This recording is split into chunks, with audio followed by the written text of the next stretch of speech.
What is Gucci YouTube? It's your boy Black Gucci, 3 long face skinny body, and we are back with another Anime Daily episode, officially episode number 3.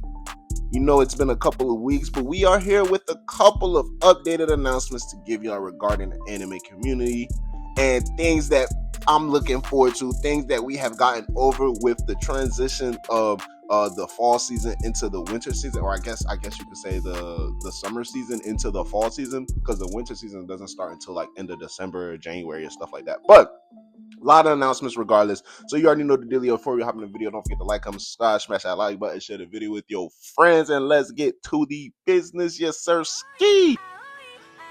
9 mountains and 8 seas make one world. 1,000 worlds make one chiliocosm. 1 chiliocosm to the power of 3, and there's nothing I can't cut. Okay, so summer 2025, I ain't gonna cap, gang, flooded the market. It flooded the streets with content, and it was just so much stuff to keep up with, so much stuff to talk about. And if I had to give a sleeper of this season, of the summer season 2025 anime, I'm giving it up to Clevities, bro. Clevities was such an amazing anime, and I am highly looking forward to season 2. It was a gas of an anime.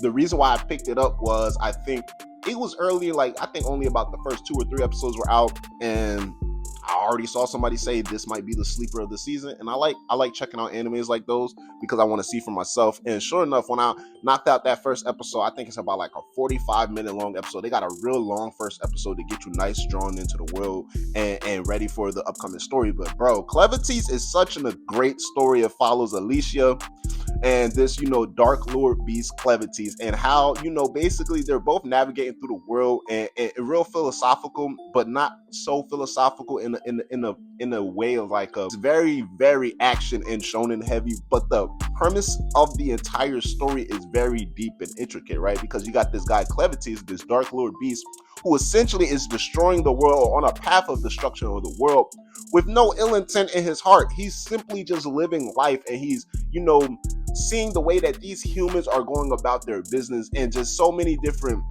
coincidences lead one thing to another, which ultimately leads Clevities to team up with Alicia. I guess you could say team up, right? He technically enslaved her, but Clevities to team up with Alicia in order to raise this future king, this baby, right? Along with the help of others along in the party and stuff like that, just to see how, this baby will turn out, and if the baby can change Clevities' mind in terms of him destroying humanity. So the hope of this baby and Clevities keeping his moral goals straight is the only thing that's keeping this guy Clevities from destroying the world. Like I said, sleeper of an anime, definitely one of my favorites within this summer season. There was so many anime that I watched. There was also so many anime that I actually dropped, and Clevities was not one of those animes that I dropped. Now, as for newer animes, basically season 1ers, I think that might be the only season 1er I stayed with this season. Well, excluding, things like To Be Hero X and Lord of the Mysteries, that bleeds over into different seasons and stuff like that. And plus, I'm not done with Lord of the Mysteries right now. But yeah, Clevities is definitely one of them ones. Shield Hero season 4 was a major upgrade, guys. Let's not cap. I don't really need to spend too much time on this, but we know the downfall the community took after the events of season 2, and how it was really iffy and in the gray area of season 3. Let me tell y'all, season 4 came through and said, y'all niggas was bugging, bro. Watch this. Let me remind y'all why y'all all fell in love with Rising of the Shield Hero, right? So my guy Naofumi, I'm saying Shorty, Ralph, Talia, and then so many others amongst the Shield Heroes party. Ironically enough, even the Bow Hero, the Sword Hero, and then my guy Spear Hero just out there venturing across the world doing things who knows what, right?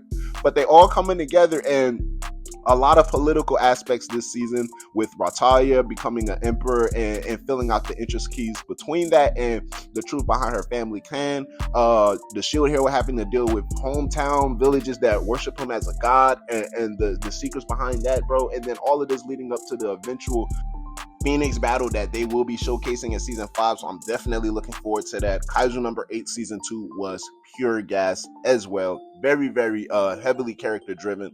I would say season 1 had more like what the F moments, meaning like cliffhangers or like, wow, I can't believe this is happening now. But Kaiju number 8 season 2 definitely had less of those, but the times that they did implement those moments were to a much heavier degree. Like Kaiju number 9, he's a menace to society. Need I say more? He needs to be stopped, and we can't let this guy develop any further. He's truly, truly like wreaking havoc. But Kaiju number 8 season 2 was pure gas. Don the Don season 2 was amazing. I really, really, really love Don the Don. When I tell you I love Don the Don season 2, Don the Don is so amazing, bro.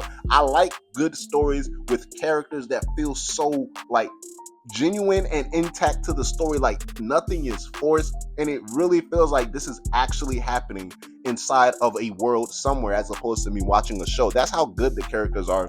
Shout out to Okaron, shout out to Momo, hell, even shout out to damn, I forget the fat guy with the glasses, he just popped up this season, but of course you already know my guy Gigi, and then Arya and stuff like that. And I ain't gonna lie, somebody tell Momo I said where her grandma's at. You feel me? Somebody told Momo I said where her grandma's at. Yo, you know what I'm saying? But Dr. Stone season 4, moving on. When I tell you, first of all, the best season of Dr. Stone so far, but that last half had me like pausing it and looking to the side at my imaginary self like, yo, this shit is actually like, it's going crazy right now. And I'm not gonna cap. The plot twist with Suika towards the end of the season is something I did not expect. One of the least expected, least anticipated side characters the show stepped up in a major way and actually, I ain't even gonna say saved the day. This shorty saved the world, bro. She saved the world.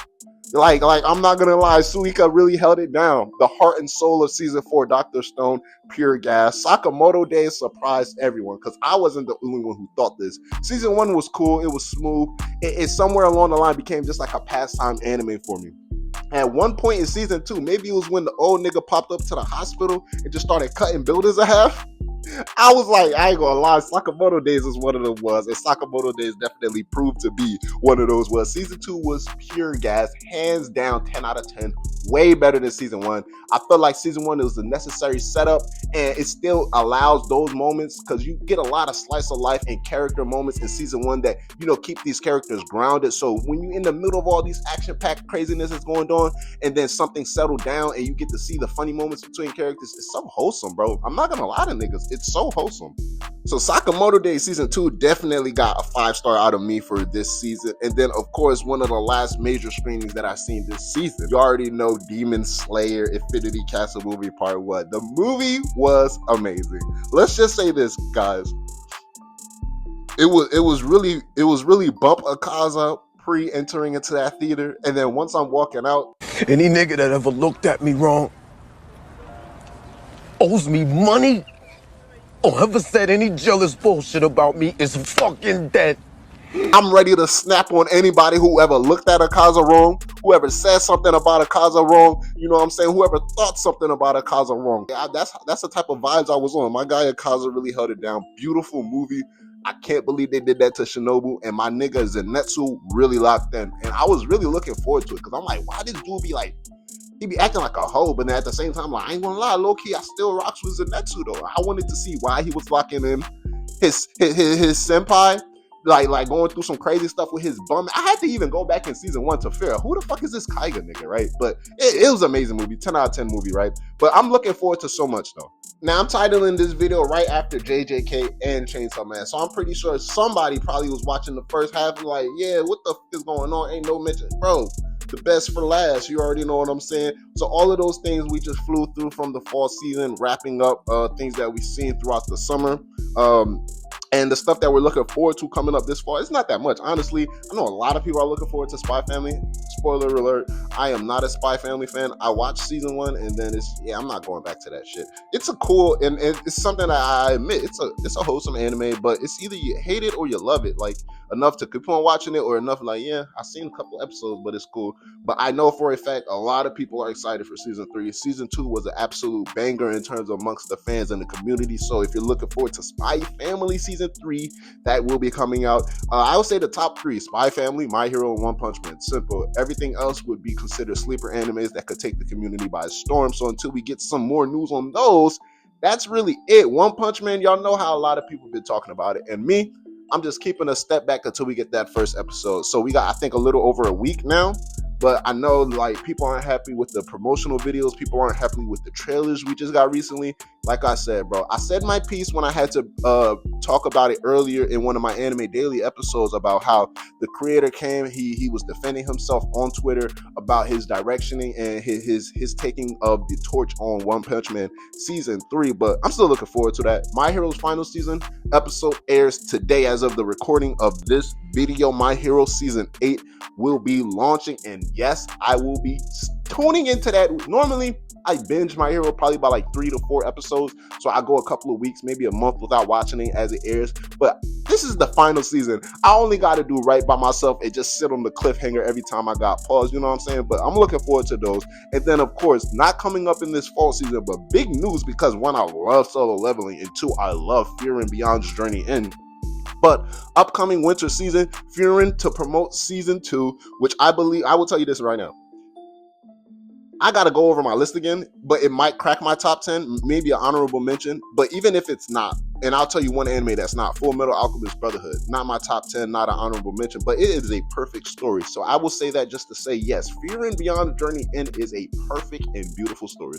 If you love fantasy, if you love adventure, if you love great storytelling and action, check out Fury. But yes, they will have a collaboration with Solo Leveling in some type of way, shape, or form upcoming January in order to promote season 2 of Fury. And then of course, the proof in the pudding, I say the last for the best. We have Chainsaw Man movie Reze arc officially airing in Japan. I think it airs in the US at the end of this month, October 24th. Don't quote me, but somewhere around that date.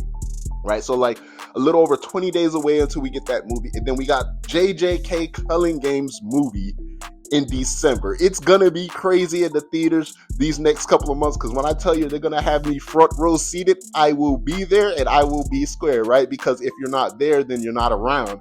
Hey, if you get it, you got it good. But anyways, JJK season 3 movie Culling Games arcs, which is going to be showing a lot of the big moments from season 2, most likely from the Shibuya incident, Gojo getting sealed, my nigga Sukuna coming out and wreaking havoc and stuff like that. And then the first 2 episodes of the Culling Game arc, meaning, you know, the arc that will be airing in January for this upcoming winter season, similar like how Dadandan did. They showed their first 3 episodes in theater and people were able to come out to watch it.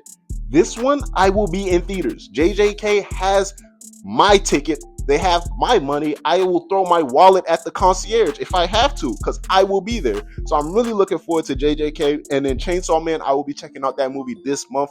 But this is what I have for you guys on Anime Daily today. Let me know, what are y'all thoughts? How do y'all feel about the summer season? And what are y'all most looking forward to in this fall season? Me personally, Jujutsu Kaisen and Chainsaw Man. Those are my top 2 right now. But it's your boy Black Chia. Holla at your boy. I'm going to holla at y'all. Black Chia out. Yes, sir. Ski!